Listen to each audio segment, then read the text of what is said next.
माननीय सभापति महोदय, अभी हमारे माननीय सदस्य ने विस्तार से अपनी बात को रखा।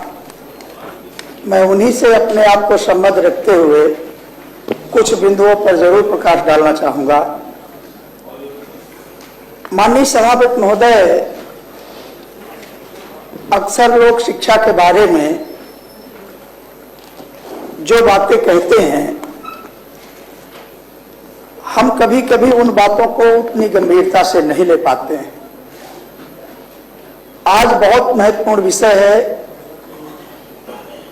प्राथमिक शिक्षा का गिरता हुआ स्तर। माननीय सभापति महोदय, दक्षिण अफ्रीका के पूर्व राष्ट्रपति रहे नेल्सन मंडेला जी ने कहा था कि शिक्षा एक ऐसा सबल हथियार है जिससे पूरी दुनिया को बदला जा सकता है। लेकिन यह सोच का विषय है कि आखिर उस हथियार की धार अपने प्रदेश में क्यों कुंद होती जा रही है। और जब इस पर हम प्रकाश डालते हैं तो कहीं ना कहीं ये सरकार की विफलता है, जिसकी वजह से हम शिक्षा के गिरते हुए स्तर को कारक मान सकते हैं। माननीय सभापति महोदय, आज जो प्राथमिक विद्यालय ग्रामीण इलाके में संचालित हो रहे हैं, यह तथ्य किसी से छिपा नहीं है। उन विद्यालयों में वो गरीब किसान मजदूर का बच्चा पढ़ाई करता है, लेकिन जहां एक ओर यह कहा गया है कि हम उन बच्चों को शिक्षा मुहैया कराने के लिए 1 से 2 किलोमीटर के बीच में विद्यालय की स्थापना कराएंगे, वहीं अभी हाल ही में सरकार ने एक तुगलकी फरमान जारी कर दिया था और जिसमें 27,000 प्राथमिक विद्यालयों को बंद कराने का एक आदेश निर्गत कर दिया गया था।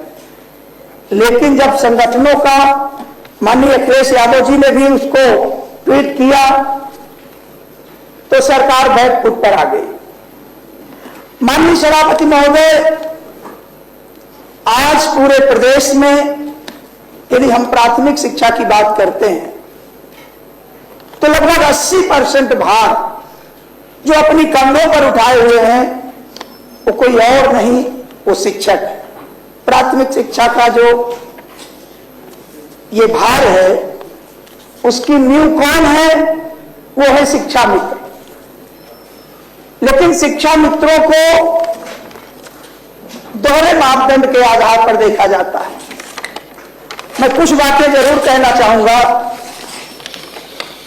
12 जनवरी 2024 को उच्च न्यायालय ने श्री जितेंद्र भारती की याचिका संख्या 257/2023 सहित 8 अन्य याचिकाओं पर निर्णय करते हुए कहा कि शिक्षा मित्रों का मानदेय जीवन यापन के लिए पर्याप्त नहीं है।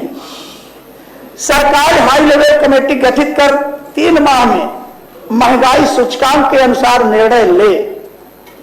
माननीय सभापति महोदय, एक और निदेशक बेसिक शिक्षा की अध्यक्षता में 4 सदस्यीय कमेटी का गठन किया गया, लेकिन कमेटी की रिपोर्ट के बाद भी मानदेय में वृद्धि नहीं हो पाती है। तब याचिकाकारों ने अवमानना याचिका आयोजित किया, जिस पर सरकार अपने कार्यों से भाग रही है। 18 दिसंबर 2024, 27 जनवरी 2025 अगली अवमानना तारीख उसकी निर्धारित की गई है। माननीय सभापति महोदय, शिक्षा मित्र जब आंदोलन करते हैं तो सरकार थोड़ा चेतती है और तुरंत उनके धरनों पर पहुंच जाती है और उन्हें एक लालीपाप दिया जाता है। इसके बाद जैसे ही वो धरना खत्म करते हैं, सरकार फिर अपने पुराने धरने पर लौट आती है। माननीय सभापति महोदय, मैं 1-2 उदाहरण जरूर प्रस्तुत करना चाहूंगा। 2018 में इसी सदन में माननीय दिनेश चंद्र शर्मा जी की अध्यक्षता में एक हाई पावर कमेटी का गठन किया जाता है। 2018 से आज हम 2025 में आ गए। अब कहां हाई है, कहां पावर है, कहां कमेटी है, मुझे तो संद भी चेक करना पड़ेगा। हाई पावर कमेटी है कहां? 5 साल कितना भद्दा मजाक। आज शिक्षा मित्र आत्महत्या करने के लिए मजबूर हो रहे हैं। मैं हजारों की संख्या में माननीय सभापति महोदय बता सकता हूं। आज छोटे छोटे बच्चे अनाथ हो चुके हैं हमारी सरकार की नीतियों के कारण। माननीय सभापति महोदय, हाई पावर कमेटी का रिपोर्ट का आज तक कुछ अता पता नहीं। फिर नवंबर 2023 में पुनः कमेटी गठित कर दी जाती है और आज तक उस कमेटी का भी रिजल्ट शून्य है। आज भी शिक्षा मित्र आर्थिक संकट से जूझ रहे हैं। माननीय सभापति महोदय, भारतीय जनता पार्टी की ही सांसद रही डॉक्टर रीता बहुगुणा जोशी जी ने और श्रीमती केसरी देवी पटेल जी ने शिक्षा मित्र के दर्द को निस्तारण करने हेतु माननीय मुख्यमंत्री जी को 2023 में ही अनुरोध किया था। 2 साल हो गए, उस अनुरोध का कुछ अता पता नहीं। केंद्रीय वित्त राज्य मंत्री जी को माननीय मुख्यमंत्री कार्यालय से 2023 में ही आशु कार्रवाई करने का आश्वासन दिया गया, लेकिन अब तक आर्थिक संकट से जूझ रहे शिक्षा मित्रों को राहत नहीं मिली। माननीय सभापति महोदय, मैं एक दो बिंदुओं के बारे में और कहना चाहूंगा कि अपर मुख्य सचिव श्री दीपक कुमार द्वारा 28 जून 2024 को शासनादेश संख्या 14/24/7/3 2043 उधर भी देखिए 7 मिनट हो गए। माननीय सभापति महोदय, ये इतना महत्वपूर्ण विषय है।